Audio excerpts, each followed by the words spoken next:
After the fall of the Roman Empire, the British Isles saw great changes as the population learned to adapt to a new way of life.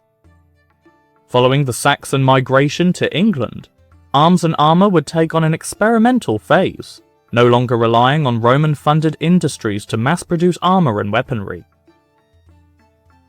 This 9th century Anglo-Saxon wears his base layer, which is a pair of trousers or hose and a linen tunic.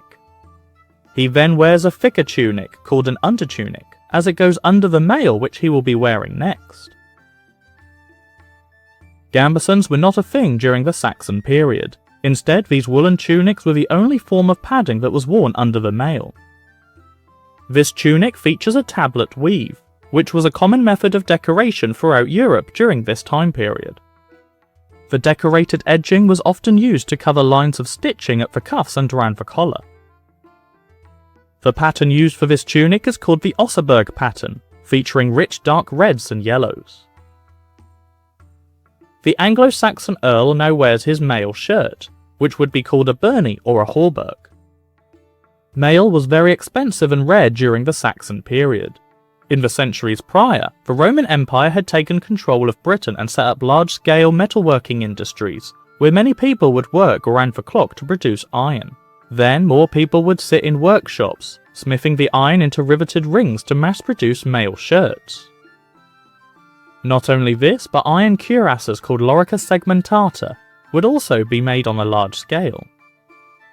This armour equipped the Roman army and turned the soldiers into a lethal cohesive killing machine.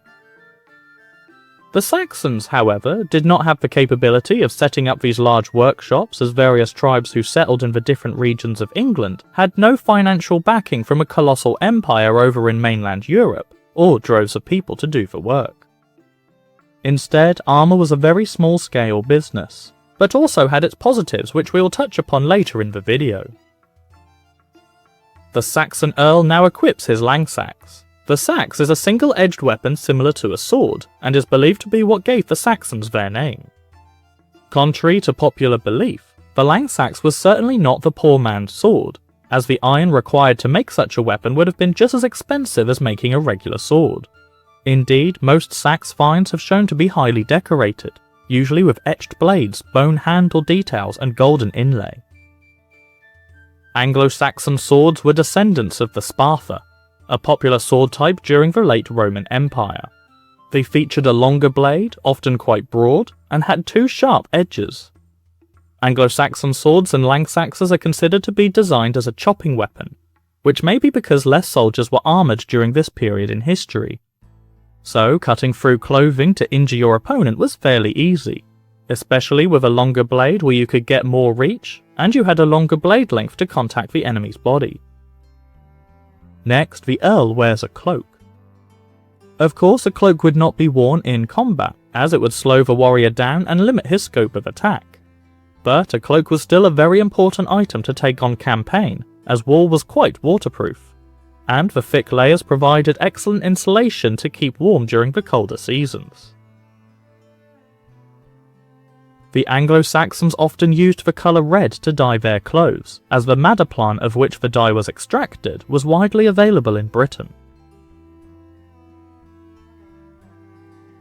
As previously mentioned, the fact that the Roman industry had left Britain and Anglo-Saxon metalworking was done on a much smaller scale had some good and negative points. One positive is that solo metalsmiths now had the freedom to work on certain projects for as long as they wanted, not having the strict rules and time management of the workplace as the previous Roman metalsmiths would have had. This meant that beautiful one-time only items could be crafted by highly skilled individuals, such as this helmet, which is the Coppergate helmet, a find from York dating to around the 8th century. The Coppergate helmet was a spangenhelm construction, featuring an iron skullcap formed of 8 components, 2 bands holding the helmet together, one going from ear to ear and another one going from the nape to the nose, and this helmet also features a lot of ornate brass work, with brass decorations covering all the edges, the nasal bar and the crest.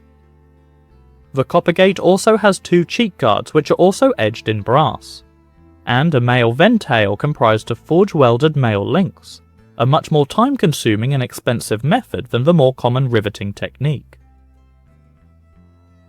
Owning a helmet during the Saxon period, especially in the earlier centuries, was uncommon due to the cost involved, since iron was an expensive commodity. So, to have a fully protective helmet like this surely meant that the owner is of high status. Indeed, these helmets were of a similar design to the late Romano-British helmets, which were also of a Spangenhelm construction, and the more ornate versions were also reserved for higher-ranking soldiers such as officers. For as long as historical artifacts have been uncovered, jewelry has always been a common find, especially in Britain. Bracelets, rings, bangles, brooches and pendants have all been used regularly by people for thousands of years, made of all sorts of material from copper, brass, silver, gold, iron and tin. To show off his wealth and high status, the Earl wears a selection of bangles and rings. Twisted metal bangles or torques are a signature of the Iron Age through to the late Saxon period. Many of these finds also give us an insight into the massive cultural shift from paganism to Christianity, where Christian symbols begin to be mixed with arguably pagan art styles and iconography. During the early to mid-Saxon period, round shields appeared to be the only type of shield used by warriors in Britain, although, much like other weaponry, shields definitely ranged in value. For most soldiers, it seems that shields were regarded as short-term throwaway items, intended to protect the warrior for one or maybe two bouts of combat, before ending up being too damaged to be used again. And so the valuable metal boss would be retrieved, and the wooden part of the shield would be discarded and a new shield made. But on finds like the Sutton Hoo shield, and various other surviving examples, there are a lot of valuable pieces of decoration nailed onto the shield, such as ornate animal figures made of metal. So some shields are believed to be reserved for special occasions, such as cultural gatherings, and kept with the family.